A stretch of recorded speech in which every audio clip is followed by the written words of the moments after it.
Pero lo que más le interesaba al ejército inglés era su protección, y aunque su blindaje era solo de unos 3 centímetros, bastaba para proteger a su dotación del fuego enemigo. No temas, lema adoptado por el cuerpo de tanques inglés desde un principio como tributo a la piel del tanque que paraba las balas.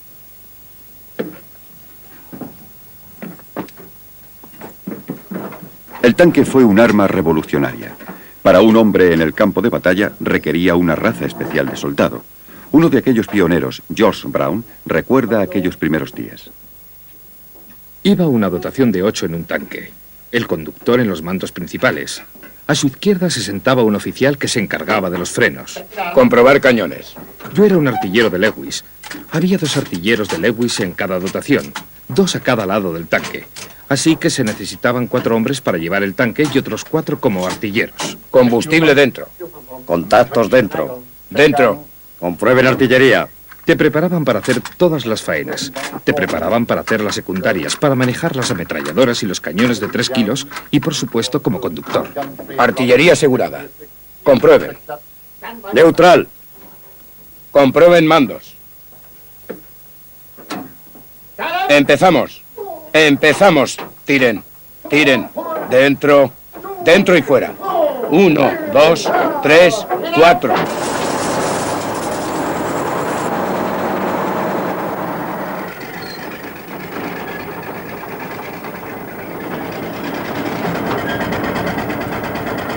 La historia del tanque se puede contar viendo cómo ha dominado cada uno de los 3 principios. Primero, el de la protección, puesto que esto era lo que más valoraba el ejército inglés. Protección para las dotaciones del tanque y para la infantería que iba siguiendo los caminos que los tanques abrían entre las alambradas.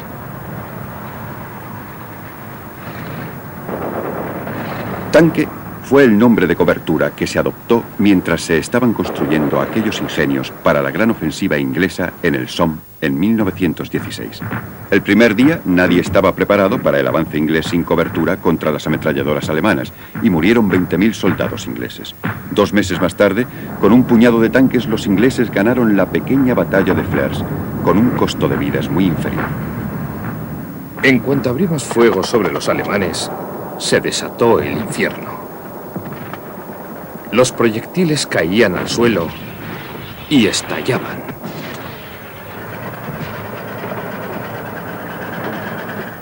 Cuando empezabas a disparar, te llegaban balas de los fusiles y ráfagas de ametralladora, alcanzando los flancos del tanque. Y a menos que fueran proyectiles antiblindaje, no entraban en el tanque, solo conseguían abollarlo. Oías aquel estruendo fuera. Era como si alguien le arreara una lata. Las balas de ametralladora no penetraban, pero arrancaban esquirlas en el interior del tanque y te daban en la cara trozos de metal. Y eso te hacía sangrar. Salías con un aspecto lamentable. Si te alcanzaba un impacto directo, entonces no podías decir nada. Tenías que aguantarlo. Las ametralladoras no paraban. Tu objetivo era ir allí y volver. No había nada que temer. La protección llegó a obsesionar las mentes de algunos diseñadores de tanques. El peso disminuye la movilidad. En el diseño de tanques, esa es una de las reglas de hierro. A menos claro está que el tamaño del cañón y la carga de munición se reduzcan. El Matilda inglés, al comienzo de la Segunda Guerra Mundial, tenía un blindaje casi impenetrable, pero su cañón, como consecuencia, era prácticamente un juguete. El Sherman americano evitaba este defecto, tenía un buen cañón y gran movilidad. Su diseño era casi perfecto, a excepción de su escasa protección, como recuerdan algunos de los miembros de sus dotaciones. Al principio pensamos que era un tanque estupendo. Les hicimos reajustes a las piezas interiores para acomodarlas a nuestros gustos personales. No se ha hecho nunca un tanque a gusto de toda la dotación. Así que quitas unas piezas y las tiras, y pones otras, y alteras todo hasta que queda a tu gusto. Quizá el metal fuera un poco delgado. Nosotros teníamos planchas extras soldadas justo sobre las portillas de la munición. Íbamos un poco oblicuo hacia el enemigo. Éramos un espléndido blanco. Era todo setos. Teníamos que subir. trepar sobre los setos, y cada vez que hacíamos eso mostrábamos la panza del tanque a los alemanes, que disparaban 30 milímetros, y entonces nos hacían volar, porque ese era un punto muy vulnerable. El tanque alrededor de nosotros era todo metal, pero la panza no tenía ese espesor. Así que lo hicieron. Los ingenieros diseñaron un espolón y lo soldaron en el frente del tanque. Entonces, en lugar de remontar el seto, lo traspasábamos. Pero fueron los rusos los primeros que alcanzaron el perfecto término medio entre movilidad, potencia de fuego y protección en un tanque. El resultado se llamó el T-34. Sus cualidades sorprendieron a los tanquistas alemanes, como Henry Mettelmann. Descubrimos en el T-34 un arma muy efectiva. Nos horrorizaba. Cuando los encontramos por primera vez, ellos rebasaron nuestras líneas y tuvimos muy pocas oportunidades de dispararles porque tenían esta forma en el frente, mientras que los nuestros eran más compactos. Era más fácil darle a los nuestros que a los suyos. A ellos era muy difícil acertarles.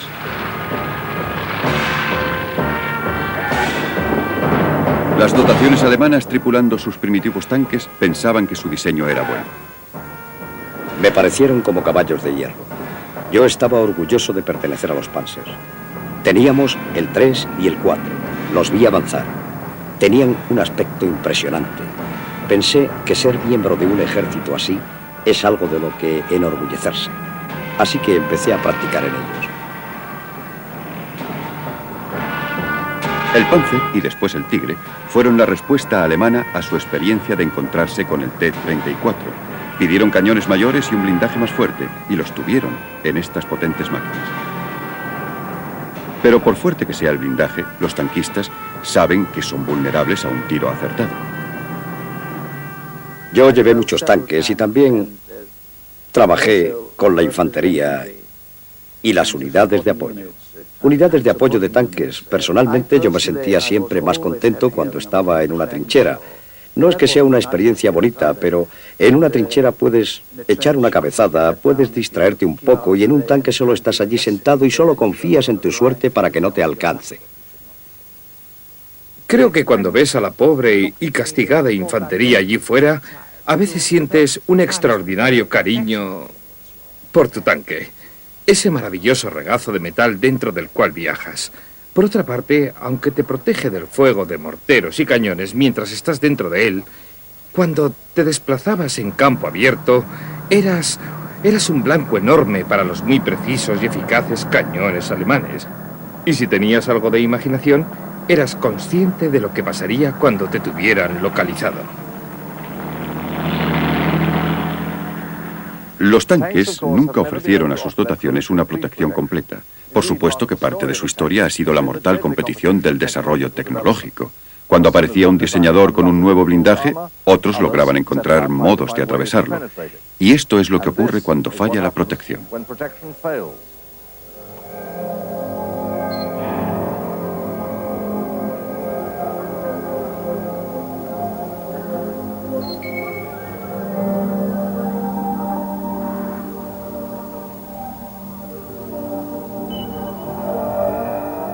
Estos restos de un tanque israelí nos dan una idea de lo que ocurre cuando un disparo da en el blanco, pero no la inolvidable visión de un tanque incendiado. En un momento ves una nube de humo a su alrededor y luego ya no queda nada. Y luego de pronto desde el agujero empieza a incrementarse el fuego gradualmente. Es como encender una hoguera en el jardín. Aquello crece. Si llega a la munición o al petróleo, entonces es una bola enorme de fuego. Y cuando ocurre, es un espectáculo aterrador. Nos alcanzó un 88, justo en el medio. Los del frente murieron. El oficial del tanque salió. Yo salí y me quemé, perdí parte de mi oreja y también me quemé el brazo. Rodé fuera de la parte trasera. El operador tenía que salir detrás de mí, tenía que pasar por debajo del cañón y salir. Nunca lo hizo. Ya estaba ardiendo y el tanque estalló. Lo acabábamos de repostar con toda una carga de munición, proyectiles y balas de ametralladora. Todo. El operador salió envuelto en llamas. Le hicieron un favor cuando le rociaron con un extintor y lo mataron. Si le daban a un tanque y había algún miembro de la tripulación dentro, se quemaba. Ese olor a quemado vuelve una y otra vez. Es un olor que se te pega. Todavía hoy odio el olor de la carne quemada. Si en casa el horno se calienta demasiado y la carne se pasa un poco, no me gusta. Es un olor horrible. Los cañones antitanque se hicieron más mortíferos conforme avanzaba la guerra.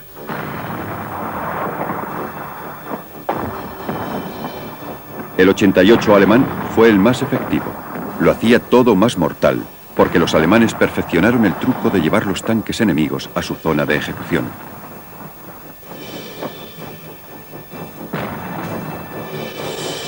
La mayor zona de ejecución de tanques de la Segunda Guerra Mundial fue la que organizaron los rusos en la batalla de Kursk, en julio de 1943. Los alemanes le dieron el nombre en código de Operación Ciudadela y pretendían que fuera el ataque con tanques más decisivo hasta entonces. Comenzaron el ataque con 2.700 tanques.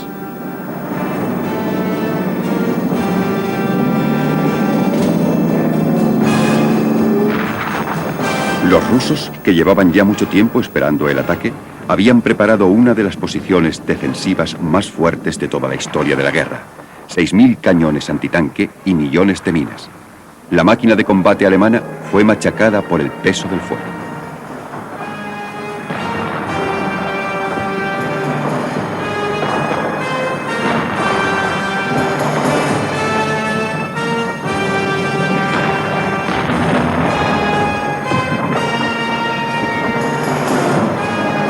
Luego, al sexto día de la batalla, los rusos pasaron a la ofensiva, con cerca de 4.000 de sus tanques.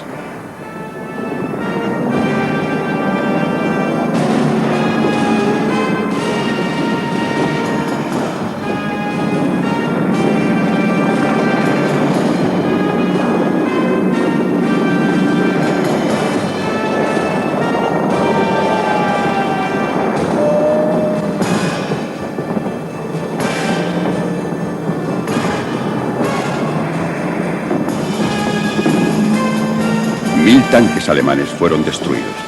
La carnicería de Kursk reveló con harta claridad lo vulnerables que eran los tanques cuando eran lanzados contra fuertes defensas antitanques.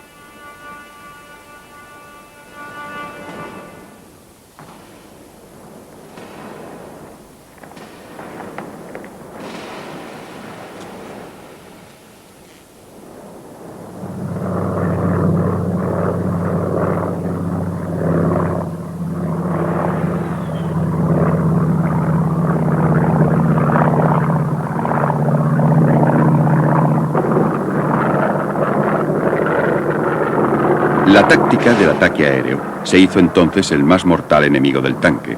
Contra el recién desarrollado misil aire-tierra, el blindaje de los tanques se parte como la concha de un caracol bajo el pico de un pájaro.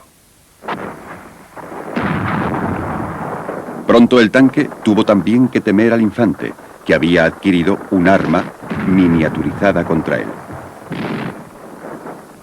Ahora un soldado valiente podía acabar con un tanque con solo una mano.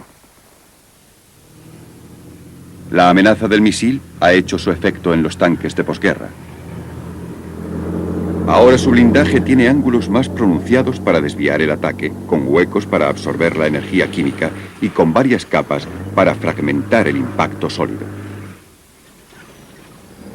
Pero los misiles pueden seguir causando terribles daños, como testifica el general de tanques israelí Yossi. Mi tanque fue alcanzado por un misil dirigido con alambre, el 12 de octubre en el Golán. El Swingfire inglés es el equivalente de ese tipo de misil. Luchamos con la escotilla abierta. Yo estaba manejando la ametralladora. Cuando llegó, me quedé atrapado por el alambre que guiaba el misil.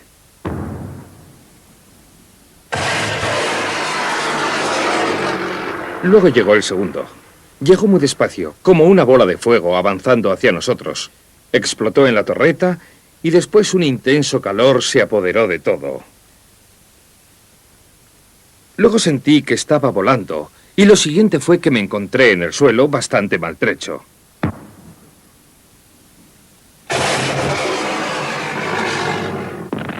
Esta explosión, al contrario que la de un proyectil, no es un impacto.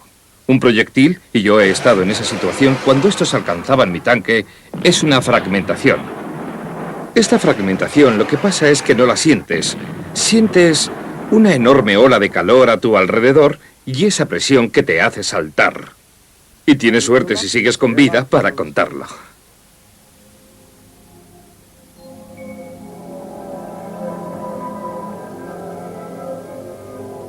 Estos destrozados tanques de las 3 guerras árabe-israelíes muestran con harta claridad lo que ocurre cuando falla la protección. Son la horrible muestra del segundo principio en el diseño de todo tanque, potencia de fuego.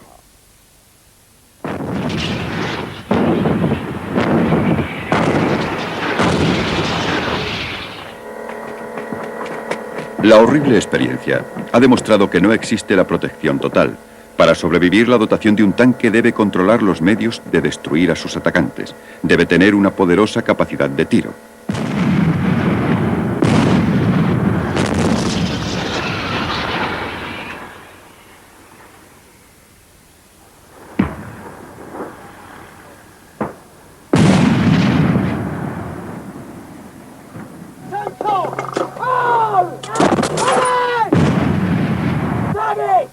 Oficial, artillero, cargador, conductor.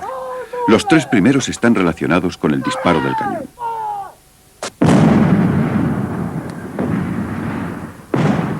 Cuando disparas este cañón de 105 milímetros, toda la torreta se llena con la explosión. Y luego el estruendo de esa pólvora que queda en el cañón, que siempre vuelve a la torreta. Después del tercer o cuarto disparo, la dotación apenas puede respirar dentro. El artillero tiene que hacer correcciones de 1,5 kilómetros de todo este ruido. Y es muy, muy duro para el individuo.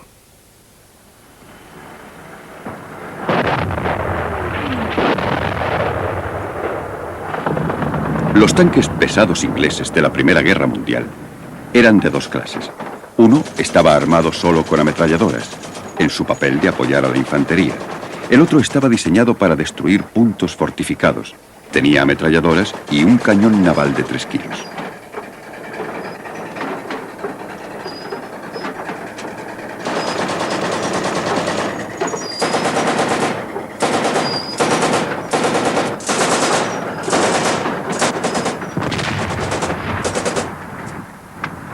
El A-7V, el primer tanque de Alemania, tenía 6 ametralladoras, manejadas por infantes, y un cañón servido por artilleros. Los motores eran supervisados por zapadores, así que llevaban una dotación total de 18. Con tantos hombres a los que alojar, era un vehículo enorme y torpe. No es de extrañar que le fuera tan mal en el primer enfrentamiento entre tanques de la historia. El 24 de abril de 1918 fue este enfrentamiento. Al maniobrar para evitar el fuego inglés, volcó y fue abandonado por su dotación.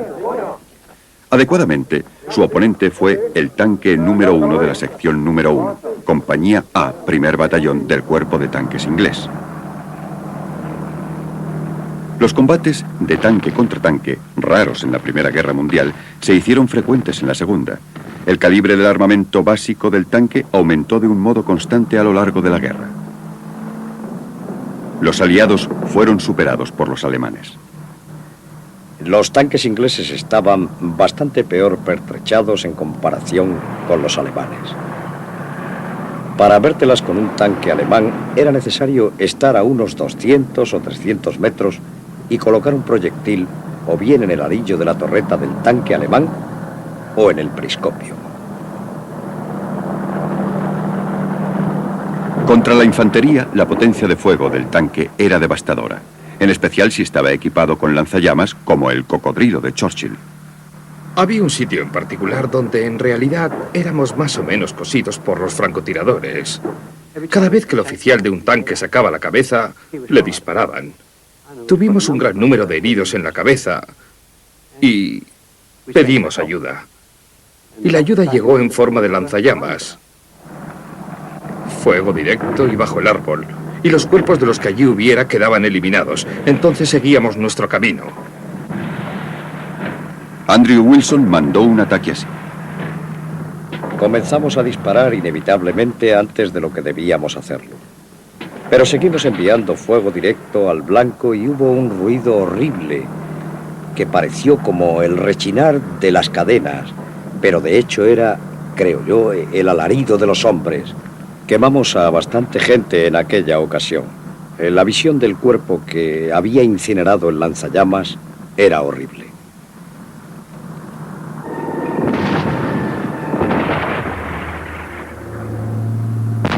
Desde la guerra, el cañón principal del tanque se ha hecho más potente.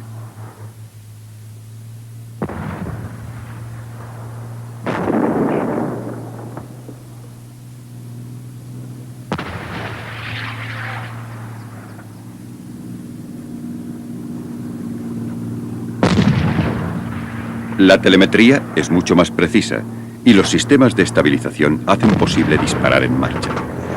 El cañón, que es un sistema principal de armamento y 2 ametralladoras. En nuestro caso, 3 ametralladoras. El mortero que ponemos, el humo inmediato, las granadas de mano, los sistemas de armas personales que llevas. Todo esto te da a ti, junto con los otros 3 miembros de la dotación, una potencia de fuego equivalente a la de toda una compañía de infantería. Sí, puedes dirigir realmente este fuego. Ese es el principal papel del tanque. Desplazarse por el campo de batalla y dar esa potencia de fuego bajo la posesión de 4 personas dirigida a un blanco y ganar la batalla.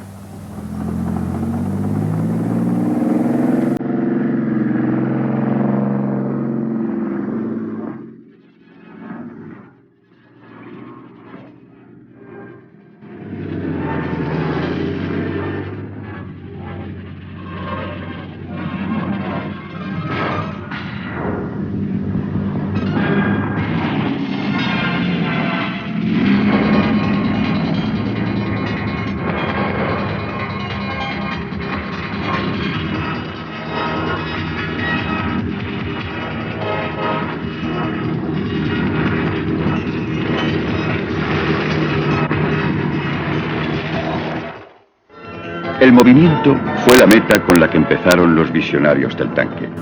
Vieron un campo de batalla en el que el movimiento era imposible.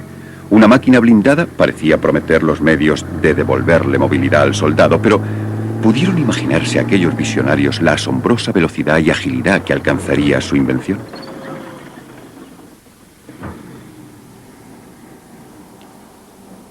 El tercer principio que sirve de base al concepto del tanque y el que más ha hecho para cambiar la faz de la batalla en el siglo XX es su movilidad. Estoy en la torreta de un Challenger, el moderno tanque pesado, y hemos dejado una sección de nuestro rastro a más de 70 kilómetros por hora. A pesar de sus 62 toneladas de peso, el Challenger, por supuesto, irá muy rápido, hasta por el terreno más duro, hacia adelante o de espaldas. Son tanques como este y sus predecesores los que devolvieron a los generales ese elemento de choque que perdieron cuando la caballería desapareció del campo de batalla. El tanque reintrodujo el movimiento en la guerra moderna después del estancamiento de la Primera Guerra Mundial, aunque la velocidad de los primeros tanques resultase insignificante comparada con la de los modernos. En ninguno de los campos de batalla de la Primera Guerra Mundial demostró realmente su potencial como un instrumento de movilidad. Al principio fue usado en tan escaso número que no importó. Luego fue mal empleado, lanzándolo en la primavera de 1917 a un campo de batalla batido por las bombas hasta convertirlo en una ciénaga.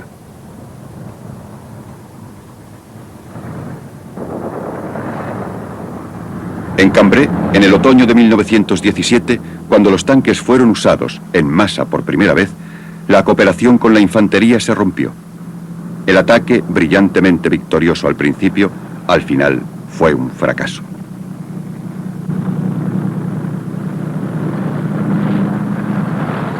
En Amiens, en 1918, la mayor batalla de tanques de la guerra, fueron los propios tanques los que no pudieron cumplir su promesa.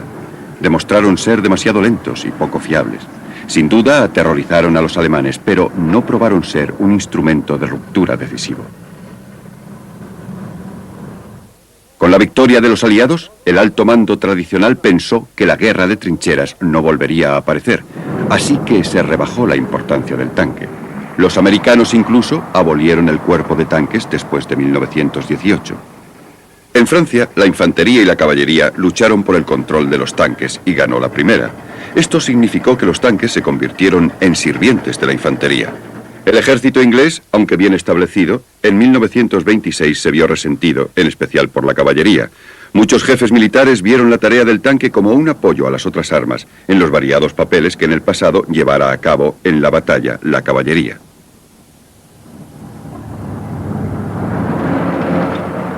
Tienes un periodo de escaramuzas cuando te aproximas al enemigo que tienes enfrente, que en los viejos tiempos fueron la caballería, que te dicen dónde está el enemigo mientras decides si realmente vas a aceptar la batalla y cómo lo harás.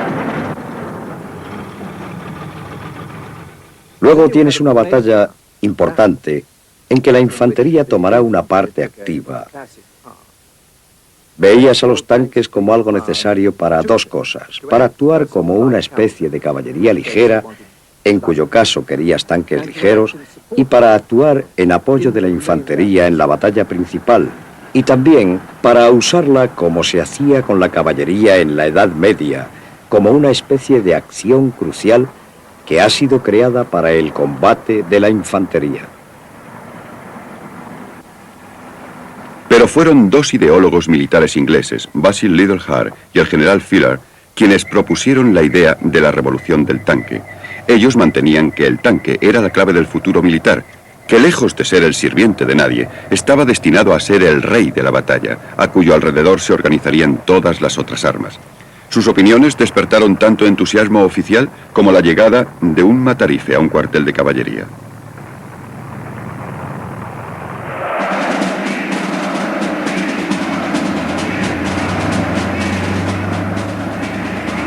En Alemania, donde la derrota había destruido el poder de los intereses militares establecidos, Liddell-Hare y Fuller encontraron eco. Alemania tenía prohibidos los tanques por el Tratado de Versalles, pero el ejército había experimentado con ellos en secreto. En 1933 tenían algunos prototipos. Cuando le fueron enseñados a Adolf Hitler, exclamó entusiasmado: «Esto es lo que necesito, esto es lo que quiero». Prodigó el dinero en el arma de Panzers alemana, así que en 1939 podía presentar 10 divisiones de tanques.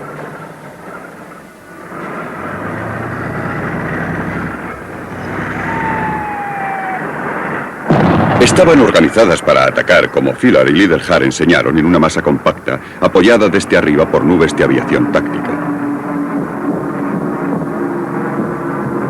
Su propósito era crear un impacto irresistible en un frente muy limitado y romperlo. Una vez lograda la ruptura, era completada descubriendo y explotando los puntos débiles dentro de las posiciones enemigas. Esto sembraría el pánico y causaría daños tanto psicológicos como materiales. Los alemanes llamaron al nuevo concepto Blitzkrieg, la guerra relámpago. Golpeó primero a Polonia y luego a Holanda, Bélgica y Francia.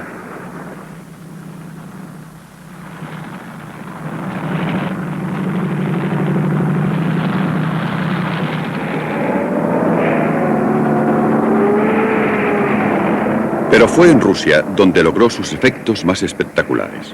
El mundo contendrá su aliento, alardeó Hitler, al principio de la Operación Barbarroja en junio de 1941. 3 grupos del ejército, cada uno respaldado por el cortante filo de un cuerpo de panzers, irrumpió a través del ejército rojo. 300, 600, 900.000 soldados rusos y su equipamiento fueron devorados de un solo bocado. La Blitzkrieg cambió el rostro de la guerra. Recuerdo que cuando tomamos Rostov con los tanques, yo iba en uno de los primeros que llegaron. Les tomamos la ciudad a los rusos.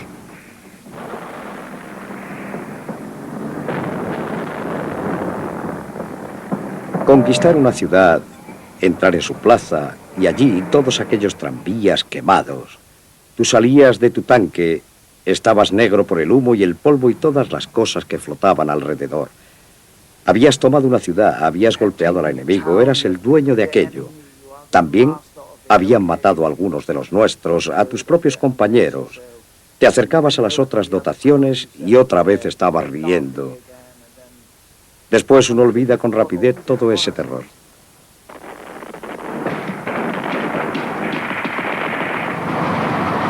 En el desierto occidental del norte de África, Los alemanes también libraron una guerra de movimientos contra los ingleses, aunque no les saliera según sus planes.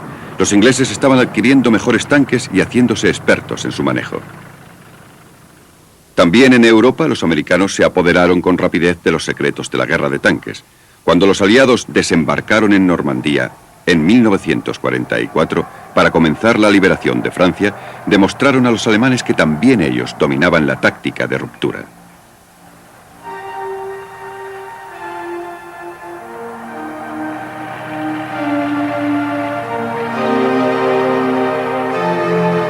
Una potencia aérea aplastante era parte del secreto.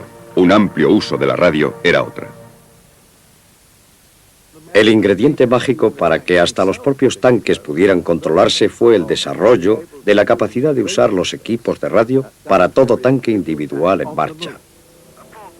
Aquí, en las llanuras de Alemania, las dotaciones de los tanques Chieftains ingleses desarrollaron el difícil arte de comunicarse por radio. Charlie, aquí 0, orden de alerta. Alfa, 3 tanques.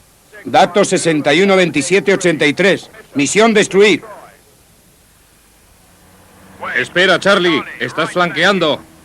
Delta, señal llamada 1-0. 3-0 y 4-0. Desplazarse alrededor, base de fuego llamada señal 1-0, actual localización. Llamada señal 2-0 ocultará y prevendrá movimiento enemigo. Hay otros 10 tanques en tu compañía. Tienes que controlar por radio. Es dificilísimo. Tienes que transmitir con una voz algo metálica todas las emociones, toda la energía que quieres que ellos lleven adelante en su situación cuando se enfrentan al enemigo. Y quieres que se coloquen en la posición adecuada porque a veces 2 metros hacen toda una diferencia. La próxima posición de tiro es justo a la izquierda del granero en el montículo. Posición 1-0.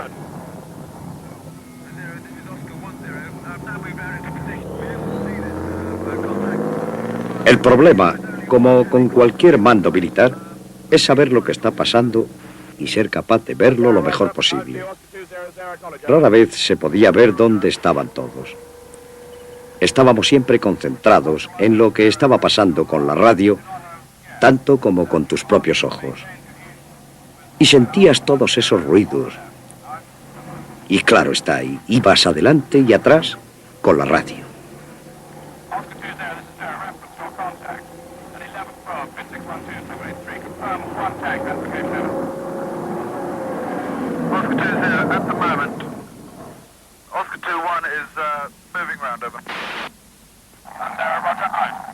Cuando la Segunda Guerra Mundial llegó a su apogeo, el tanque comenzó a caer víctima del agotamiento, en la misma clase de guerra para la que había sido concebido que superara. Una enorme producción iba emparejada con enormes pérdidas.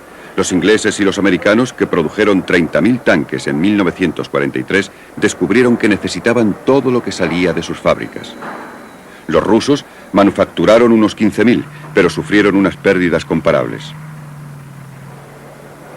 Pero esta guerra industrial era algo que los alemanes no podían ganar. Aunque asombrosamente produjeron 6.000 tanques en 1943, apenas podían equilibrar sus pérdidas. Kursk fue un golpe terrible para ellos, la primera y mayor de las batallas de agotamiento. El equivalente inglés fue la Operación Goodwood, donde perdieron 300 tanques en 2 días. Fue su gran ofensiva de tanques planeada para romper en Normandía en 1944 y fracasó.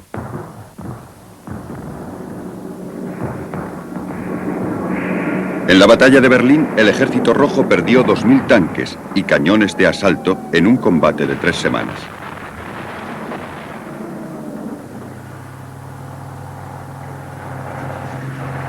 Los israelíes a veces han podido capturar de nuevo la vigorosa marcha de la Blitzkrieg en sus guerras contra los árabes, pero se han dado cuenta de que las batallas masivas de tanques sobre frentes limitados matan dotaciones y llenan los cementerios de tanques del mismo modo que el frente occidental mataba a la infantería.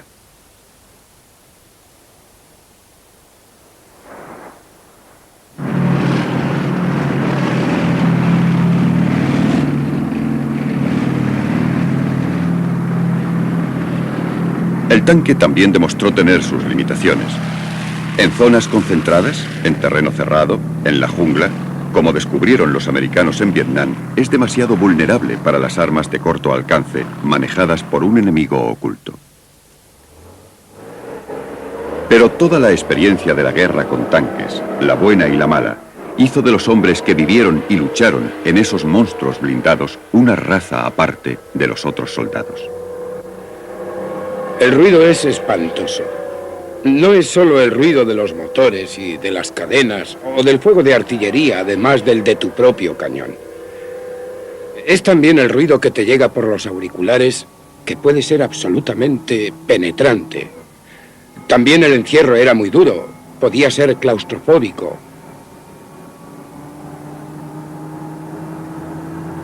Allí había una confusión total, lo que se llama la niebla de la guerra. Y lo digo por propia experiencia. Todas las batallas son caóticas cuando estás dentro de un tanque, y en especial si eres el conductor y no ves apenas. Es caótico. Recibes nuevas órdenes a cada momento, un poco más acá, un poco más allá, como un soldado de infantería. Hay un cierto propósito en ello, y ves lo que estás haciendo. Al no tener visión de lo que pasa a tu alrededor, se crea una condición caótica en tu mente.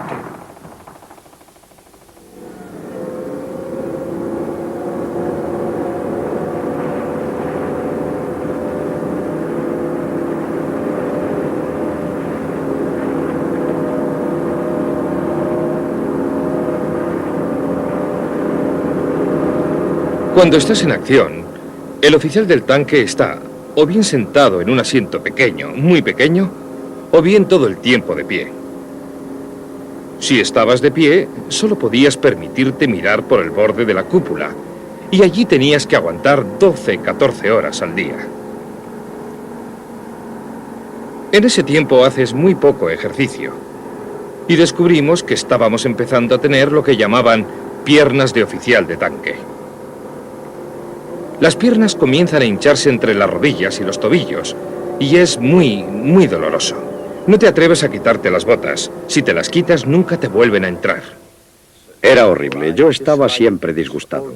Realmente nunca lo admites. Siempre tratas de contar historias heroicas como joven soldado, pero el olor y el ruido nunca se van. En verano todo está ardiendo, en invierno está todo helado. Cuando llegaba el invierno, si tenías ganas de comer algo, podías poner patatas bajo las toberas del tanque y dejarlas pasar por los silenciadores durante unos minutos. Le dabas vueltas y ya tenías un cubo lleno de patatas magníficamente asadas. Sí, bien asadas. Y a pesar de las órdenes, siempre estábamos haciendo té en nuestros infernillos de petróleo dentro del tanque. Pero el gran problema cuando estás en acción mucho tiempo, tal vez 3 o 4 horas, y estás completamente encerrado, es que no puedes salir ni para orinar. Y ya el único modo de solucionar este problema era meter una carga de 75 milímetros en el cañón. La disparabas contra los alemanes, cogías el casquillo y lo usabas, pero tenías que ser muy cuidadoso, porque aquellos casquillos estaban muy calientes cuando salían. El único servicio que tenía era el casco. Lo usabas para todo, hasta para afeitarte. Lo usabas para tu servicio, abrías el agujerillo y luego lo tirabas por la mirilla y otra vez de vuelta a tu cabeza.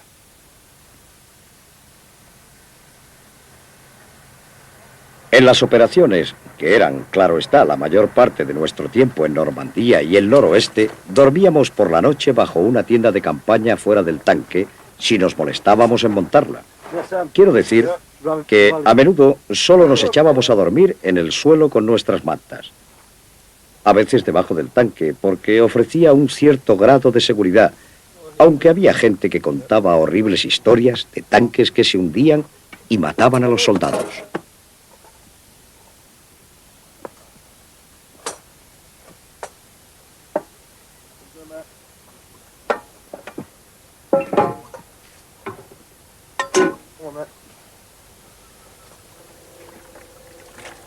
Cuando estás en un tanque, eres como un caracol que llevas la casa contigo. Todo lo que quieres está contigo. Tienes que llevar en el tanque todas las pertenencias que necesitas, amontonadas en algún sitio del tanque. tus sábanas, tu manta. Nosotros teníamos nuestro tanque adaptado para estar en el frente. Y había estos soportes. Teníamos cajas de munición con todas nuestras cosillas personales dentro. Y también alguna que otra botella de whisky cuando teníamos mucha suerte. Aquí tenéis, salud. Llevábamos los bolsillos llenos de café. No nos molestábamos en meter allí municiones. El café era importante por la mañana, hacía frío, y querías una taza de café. Los tíos de infantería nos adoraban por eso. Golpeaban con el fusil en el tanque y metían tu taza por la portilla. Calentábamos el agua para ellos y tenían su café caliente, así que nos adoraban.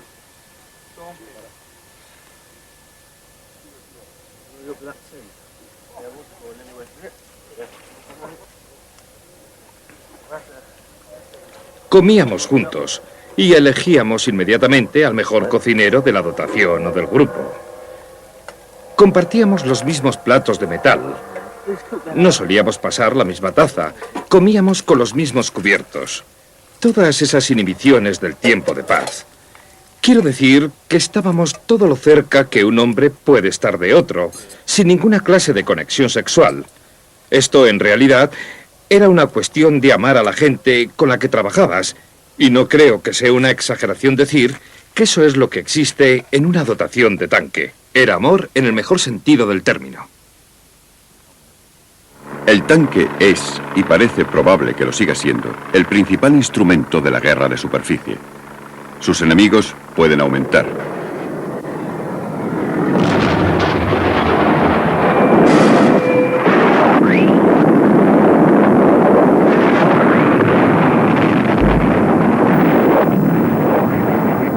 Pero a pesar de los riesgos y amenazas que acechan al tanque, muchos expertos veteranos de la guerra con blindados creen en su futuro.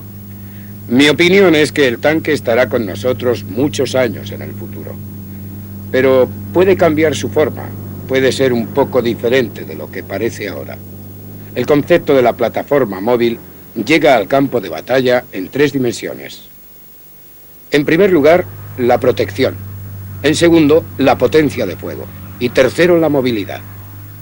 Eso durará mientras haya guerras.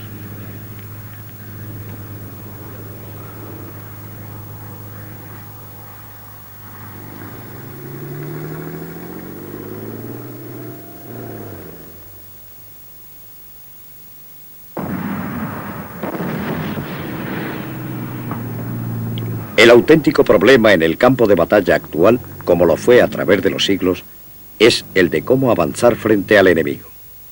No es nada fácil. La evolución del armamento en todos los ejércitos tiende a favorecer la defensa. Tiende a hacer muy difícil avanzar desde donde tú estés hasta donde esté el enemigo. Para eso es para lo que fue en origen producido el tanque. Y eso es lo que se le exige en primer lugar como un medio de llevar potencia de fuego de un sitio a otro frente a un fuego considerable del enemigo. Bueno, no puedes hacer eso sin un buen blindaje a tu alrededor. No puedes hacerlo con un chaleco antibalas. No puedes hacerlo en un helicóptero que es muy vulnerable en el campo de batalla. Por lo tanto, requieres una forma de movilidad que te tenga sobre el terreno, que debe ser mecánica, porque si has de llevar una protección contigo, ha de moverse con medios mecánicos. El problema para el tanque en el futuro será qué tipo de potencia de fuego llevará con él.